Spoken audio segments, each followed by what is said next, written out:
Okay, welcome to another episode of the On.NET Show. And here today we are lucky to have Mads Torgersen. Yes, you. Oh, and yes, and we're going to talk about lesser known features in recent C# versions. So thanks for coming to talk with us. Thanks for having me. Yeah, so you're the language designer for C#. That's right, isn't it? I'm one of them. Yeah. Awesome. So yeah, you know this stuff. I know a bit. Yeah. So today we're going to talk about some things that people might not know in recent C# versions. Right. Yeah, we have.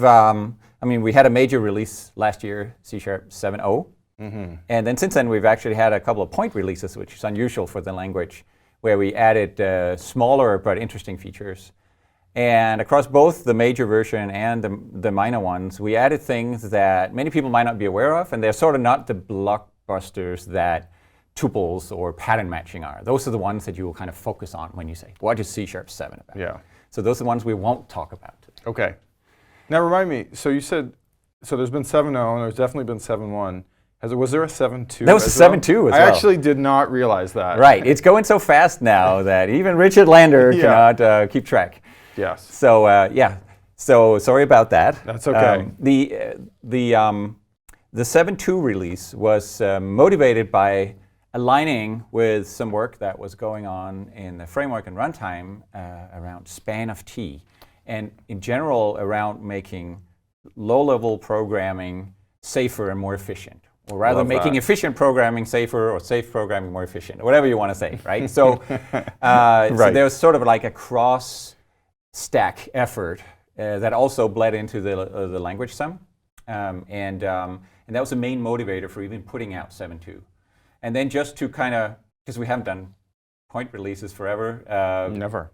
We just to kind of warm ourselves up to that and kind of get the gears rolling on what is a point release even. We had a small one, which was 7.1, which was really just a few convenient features to see if we could do point releases. So. Makes sense. So a bunch of what I'll show here today is stuff that relates to that value proposition of the safe, efficient, low-level like code that we decided to focus on. Right. And just before we do that, who would you say this particular feature is for? Is there like a category of folks? Yeah. Normally we try to do features that are for everyone. Yes. And these are for everyone, but they're more for people who build libraries and frameworks probably than they are directly for people doing app development. Yeah. In that they typically have to do with, like, you'll use them when you're doing buffer management or parsing of payloads or something like that. That's where they really shine. But in people in those categories using those to make the frameworks and libraries safer and more efficient, it benefits everyone sort of at the next level, right? Right. If you're a consumer of those APIs, you are now a happier consumer. Right. Now, is another way of thinking of it is, if I'm the type of developer who only uses collections and dictionaries, then this is less for me. But if I use and copy around segments of arrays, then maybe I should pay attention. Absolutely, yes. Or if you're like a game developer and you work with structs a lot because you don't want to allocate, these features are also for you. Yeah. Okay. So let's dig in. So let's see here. So to start out with, in C# 7.0, I already put this in my code here, we added ref returns. Right. So this is definitely aimed at people who want to work with big structs, to make it easier for you to write functionality. Say I have a big struct array of objects in a space game, and I want to get a particular asteroid.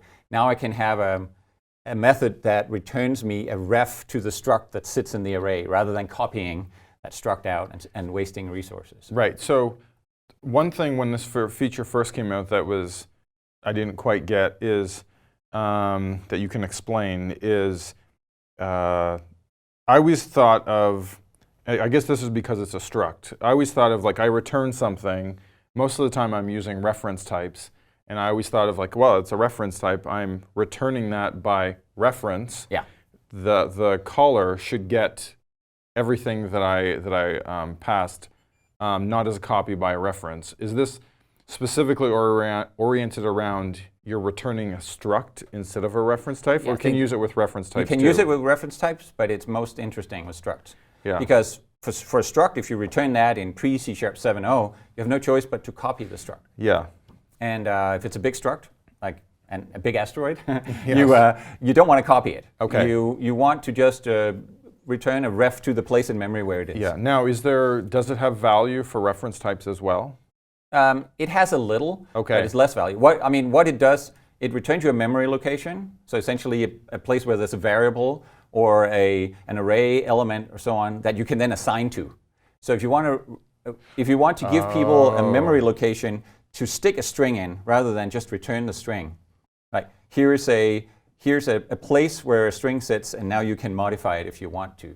It has some utility like that, but you have to be a little more creative to come up with the scenarios then. I see. Okay. Okay. Makes sense. Yeah, so that's C# 7.0. That came out last year, and that was sort of the first in a series of ref-related features. Yes. And you see what I get here? I have a silly little method here that takes two refs to ints, so two storage locations that have ints in them, and it modifies both of those ints, and then it returns a ref to one of them. So returning a ref is the new thing that you can do. Right. So clearly the ref that exists in the right-hand side of the method signature, those are not new. Right. The ref that it's on the left-hand side, I assume the semantics are exactly the same Yes. as the ones on the right. Yes. Okay, good. Just going the other way. Yeah. Going down the stack instead of up the stack, Yes, or okay. whichever way you view it. Yes, perfect. So what you see here is I create two variables. I pass them by ref to my method. I get one of them back, I don't know which, and I can store that in a ref local. So now I have a variable z that is pointing to the same memory location as x or y. And that means when I modify z, when I write 100 into that, then I get that 100 into either of these two variables. Okay. Right. So if we run it, which writes them out, you can see that Something. I have an error. I'm guessing that wasn't part of the demo. Oh no, that's because I must have done some. Oh yes, let's just delete this stuff. There we go. So let's run it again. That was a part of my demo for later that I stuck in there and didn't check that stuff compiled. So you can see x changed to 100, even though I made the assignment to z, because z is a ref to the variable x. I see. So that's the main point of all that. You now get to trade in storage locations. Got it. I have a question, this may be like a language designer question. So I see the ref that's on line 16 that's just before or maybe. Mm-hmm. I understand why all the other refs are there. Right. Why is that one there? That one is there to signify that this is a ref assignment, right? So this assigns the ref, not the value. And so think of it as I'm assigning I'm assigning the storage location into something. I'm not assigning the contents of the storage location. I see. This might be a bad analogy, but it feels a little bit like when you put a cast to the left-hand side of something, you're basically saying, this is the nature that I want it to be. It feels somewhat similar. Yeah, you're right. That's a bad analogy. Okay. No,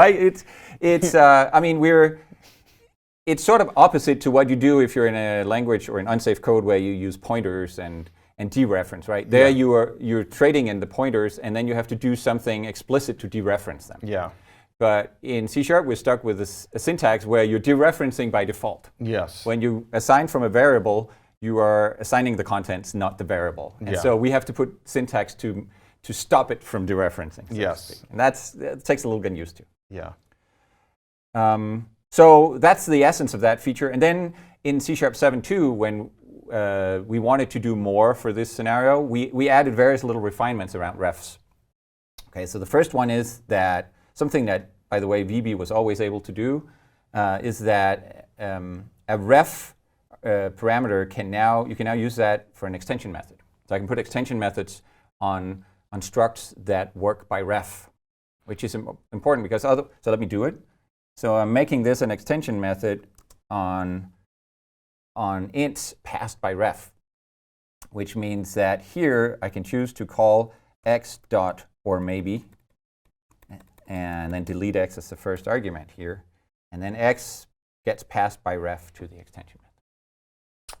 And that's something, I see. something people have been clamoring for a long time, because up until now in C#, you couldn't put an extension method on a struct that would mutate the struct, because this parameter had to be a value parameter, which means that it was copied. You copied the struct, then you mutated the copy in the extension method. Which is bizarre. And then you threw it away when you returned, right? So not super useful. So this finally makes extension methods useful on structs. I see. Interesting. So that's one little thing we added. Another is that a reason why people are sometimes hesitant to use refs is that because they're passing a storage location, somebody else might mutate that storage location. You might just want to pass it by ref for efficiency. Like, you don't want to copy the whole thing, but you don't want them to muck with it. So we also wanted to add a way that you can pass things by ref but prevent them from being mucked with. Okay. Okay, so if we do it on the returns first, you can declare the ref return here as read-only. Okay, that's what I was expecting. Yeah. Yes. So I'm returning ref read-only, and now you see immediately I get a complaint down here that I'm assigning a ref read-only to something that I can mutate through, but I can make the local variable ref read-only as well, and then that bug goes away. But now I can't mutate it. You see the assignment to Z is no longer allowed. So this returning it ref read-only prevented the caller from mutating what I sent to them. I gave them visibility without giving them mutation rights. Wow. So that's pretty cool. And you could do that the other way as well for refs coming in. But there, after much deliberation, we chose a different syntax. Instead of, we could make you say ref read only here, or we could allow it. Well, especially if I could spell it, yes. But it doesn't really matter. It's still not allowed. What we did instead was we said, well, passing something ref read only, that's really the opposite of an out parameter. It's an in parameter. Okay. Because an out parameter, you pass a variable and you expect it to be assigned to. Right? Yes. Yes. Yes. And an in parameter, you pass it by ref and you expect it not to be assigned to. Yes. And for it to have a value already. Yes, and for it to have a value already. And so we call these in parameters, and I can put in on these as well. And that means now that my method body is prevented from mutating them. Right. Now, yeah, that keyword didn't exist in that location before. That's correct, isn't it? That's correct. Okay, yes. just checking. Because all we had was out and ref. Out and ref. And now we added in, which was a keyword already, but not there. Yeah, that's why I said in so that spot. We like reusing keywords wherever we can. So now these assignments are disallowed. But you can also see that I'm not allowed to pass things by ref to it. Just like with an out parameter, you have to say out. With an in parameter, the keyword you have to use is in. Okay? Yeah. So now I'm passing y by in as an in parameter, and now I know, and it's evident in my source code, that it's not going to go there to be mutated. Y is going to remain the same after I make this call. I protected it. Right. Now, in this example, we're dealing entirely with structs / value types with these in and out parameters. Like within, can you use that with reference types as well, or is it? Yeah. Okay. So just like ref, just like out, just like we talked about before, yeah, all of this works with storage locations regardless. Okay. It's just that it's more useful when applied, more useful when you're working with structs, in particular when you're working with big structs, which I'm not here, and then trying to prevent them from being copied. Yeah. Now, immutability is an important concept. We have, various forms of immutable collections and other types of immutable data types in the product now. If you were building one of those from scratch, would any of these features be relevant for that as part of your implementation? They definitely could be, even as part of my public interface, actually.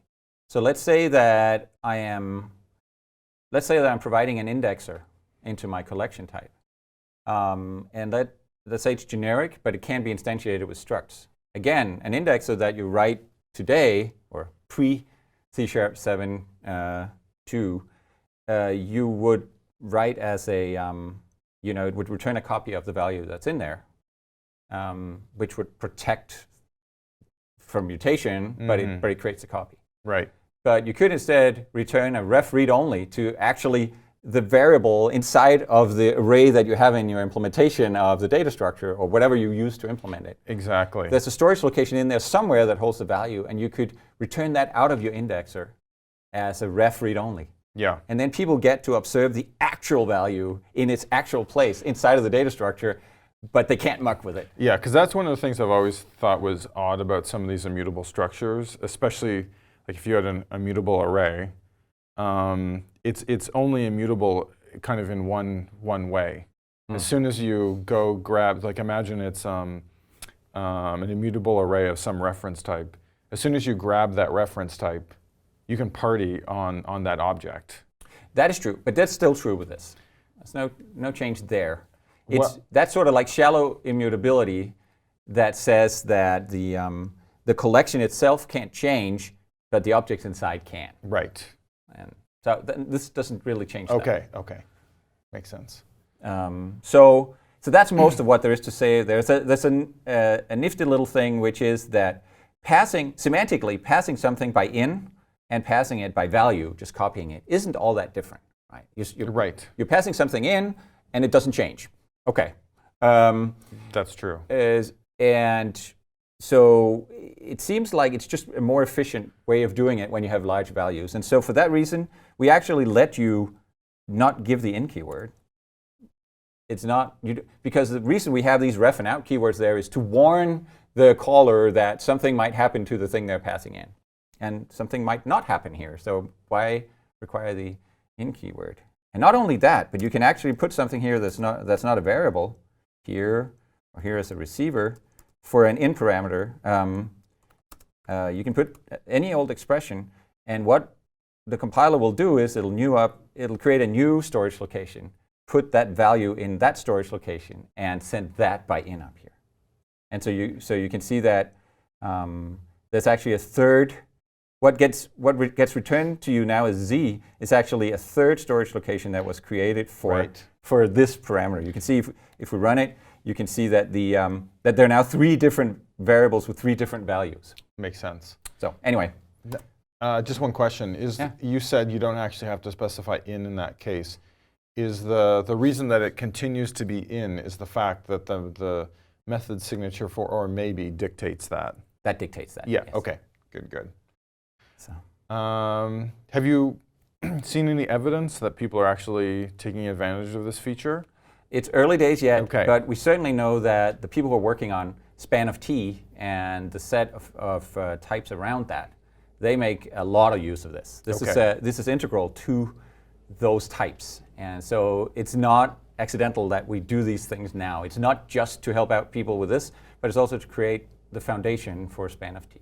I see. Now, do the span of t people use this for performance reasons or more on the safety side?